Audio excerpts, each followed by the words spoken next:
We now return to G.I. Joe.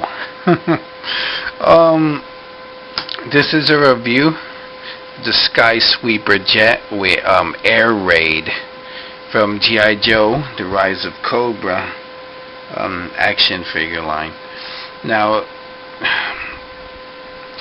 both these items are repaints of previously existing items. You have the Resolute Duke, who's painted a new color, and he has this parachute pack, and he has the G.I. Joe logo,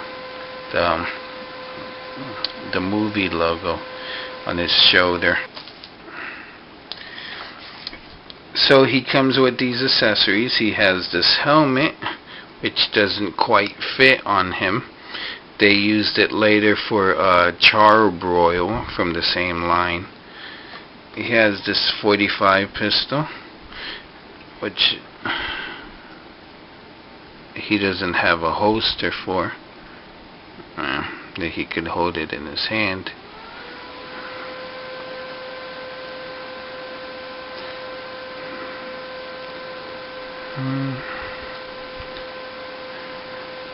Maybe not. Yeah, those are some weird sculpted hands. Oh, alright, he can. They're pretty tight. But the helmet doesn't go all the way down. As you can see. Oh, what was that? As you can see. So you can't see his eyes. So the helmet's a bust.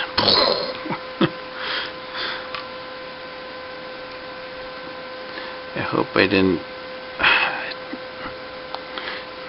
hope I didn't chip the paint on his nose by forcing the helmet down on his face.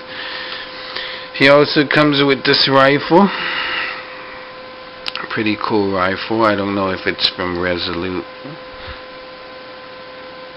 but it has a peg. I wonder where it plugs into. Yeah, that's what happens when you don't do any research for a review. It has the standard articulation.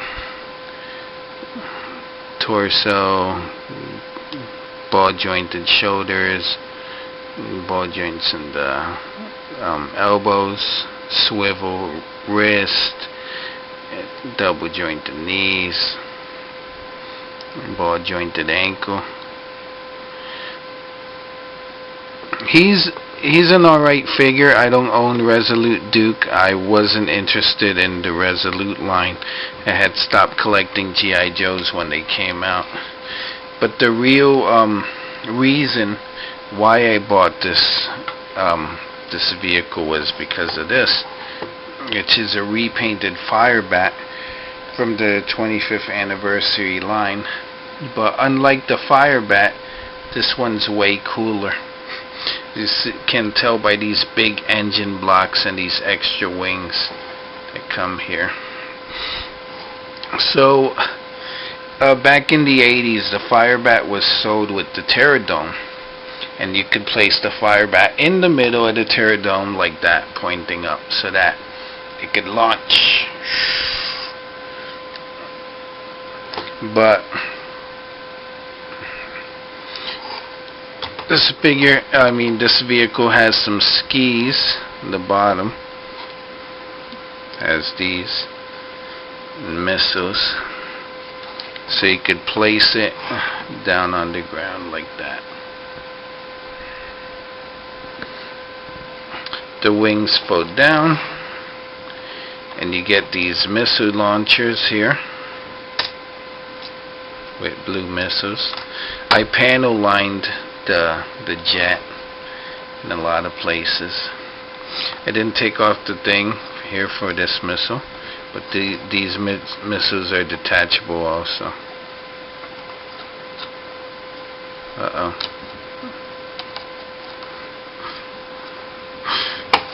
So you could bring down the wings. There you have the jet in all its glory.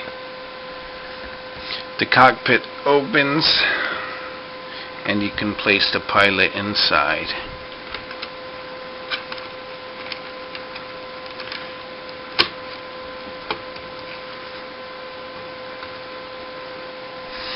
There is also like an engine behind him.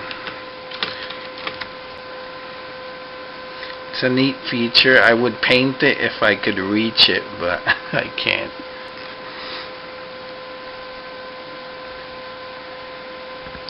So once you get the figure inside, you can close the canopy, and he's ready to fly.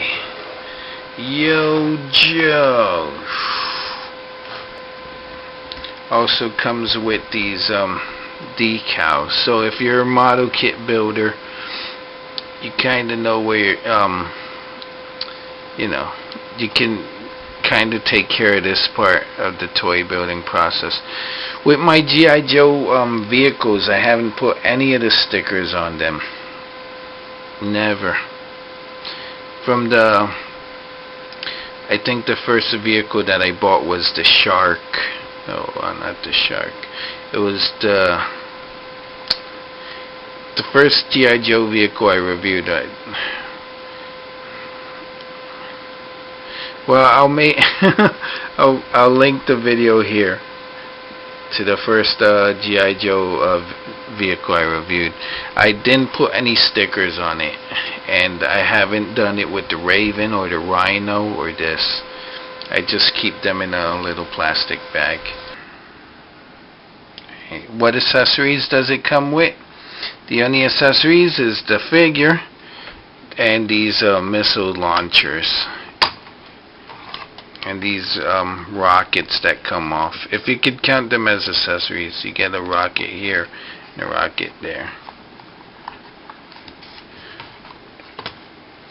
Alright, so what's the final verdict? Hasbro Toy Shop has this vehicle on sale, I think for $9, which is the price that I bought it for. I was able to find it cheaper later for $7. I bought this at TJ Maxx, and then I bought another one at Marshall's, which they're both owned by the same company. But if you want it and you like what you see, you can get this get this vehicle on Hasbro Toy Shop.